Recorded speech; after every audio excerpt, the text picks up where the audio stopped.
Hello everyone, achieve your goals में आपका स्वागत है। आज के इस वीडियो में हम डिस्कस करेंगे राज्य के नीति निर्देशक तत्वों पे पूछे जाने वाले प्रश्नों पर। तो शुरू करते हैं आज का वीडियो। क्वेश्चन नंबर 1 है, नीति निर्देशक सिद्धांत संविधान में वर्णित है। कहाँ पर वर्णित है? भाग 4 में और अनुच्छेद 36 से लेकर 51 तक। क्वेश्चन नंबर 2 है, नीति निर्देशक सिद्धांत नहीं है। कैसे नहीं है? वाद योग्य, इन पर वाद नहीं किया जा सकता है। क्वेश्चन नंबर 3, राज्य के नीति निर्देशक सिद्धांत एक ऐसा चेक है जो बैंक की सुविधानुसार अदा किया जाता है। कहा था, किसका ये कोटेशन है? केटी शाह ने। क्वेश्चन नंबर 4, राज्य के नीति निर्देशक सिद्धांतों का मुख्य उद्देश्य है कल्याणकारी राज्य की स्थापना करना। नीति निर्देशक तत्व का उद्देश्य क्या है? कल्याणकारी राज्य की स्थापना करना। क्वेश्चन नंबर 5, नीति निर्देशक तत्वों को किस देश के संविधान से लिया गया है? आयरलैंड के संविधान से नीति निर्देशक तत्व लिए गए हैं। क्वेश्चन नंबर 6, किसने निर्देशक तत्वों को संविधान की आत्मा कहा है? जी ऑस्टिन ने।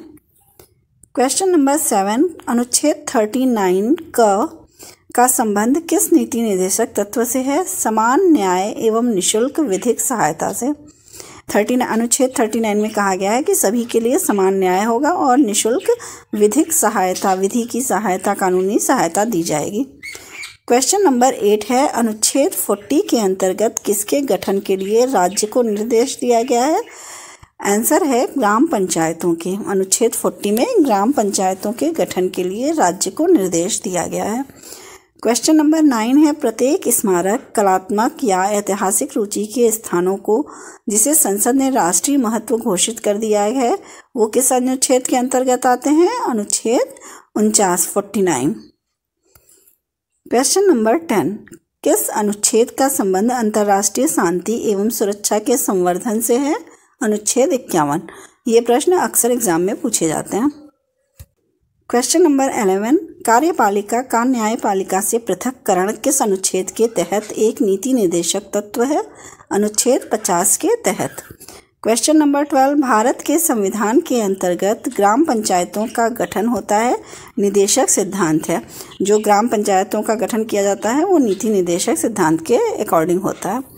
क्वेश्चन नंबर 13, किस अनुच्छेद के तहत कहा गया है कि प्रत्येक नागरिक को चाहे वह स्त्री हो या पुरुष समान कार्य के लिए समान वेतन दिया जाएगा? ये किस अनुच्छेद के अंतर्गत कहा गया है? अनुच्छेद 39। क्वेश्चन नंबर 14, राज्य के नीति निर्देशक सिद्धांतों को भारतीय संविधान में शामिल किए जाने का उद्देश्य है सामाजिक और आर्थिक प्रजातंत्र को स्थापित करना। क्वेश्चन नंबर 15, संविधान जिनके शोषण के विरुद्ध अधिकार स्वीकृत करता है वे है बच्चे, स्त्रियों तथा जनजातियों के प्रति। क्वेश्चन नंबर 16, राज्य सरकार को ग्राम पंचायतों को संगठित करने के लिए निर्देशित करता है अनुच्छेद 40 में। क्वेश्चन नंबर 17, राज्य के नीति निर्देशक सिद्धांतों को भारतीय संविधान में शामिल किए जाने का उद्देश्य है सामाजिक और आर्थिक प्रजातंत्र को स्थापित करना। क्वेश्चन नंबर 18, स्वर्ण सिंह समिति ने जिस प्रश्न पर विचार किया वह था? किस प्रश्न पर विचार किया था? मूल अधिकारों की तुलना में निर्देशक तत्वों को अग्रता, मतलब नीति निर्देशक तत्वों को आगे रखने की बात की गई थी स्वर्ण सिंह समिति में। क्वेश्चन नंबर 19, एक कल्याणकारी राज्य की संकल्पना का समावेश भारत के संविधान के किस भाग में है? भाग 4 में, नीति निर्देशक तत्व में। क्वेश्चन नंबर 20, समान कार्य के लिए समान वेतन भारत के संविधान में सुनिश्चित किया गया है। ये क्या है? राज्य के नीति निर्देशक सिद्धांतों का एक अंग है। क्वेश्चन नंबर 21, राज्य के नीति निर्देशक सिद्धांत किस प्रकार मौलिक अधिकारों से भिन्न है? नीति निर्देशक सिद्धांत जो है प्रवर्तनीय नहीं है, उसमें परिवर्तन नहीं किया जा सकता, जबकि अधिकार जो है वो प्रवर्तनीय है। क्वेश्चन नंबर 22, भारत के कल्याणकारी राज्य होने का विचार पाया जाता है संविधान की प्रस्तावना में तथा राज्य के नीति निर्देशक तत्वों में। क्वेश्चन नंबर 23, भारतीय संविधान की प्रस्तावना में जिन आदर्शों एवं उद्देश्यों की रूपरेखा दी गई है उनके आगे व्याख्या की गई है मूल अधिकारों, राज्य के नीति निर्देशक तत्वों के सिद्धांतों एवं मौलिक कर्तव्यों में। क्वेश्चन नंबर 24, कल्याणकारी राज्य का उद्देश्य है अधिकतम संख्या का अधिकतम कल्याण सुनिश्चित करना।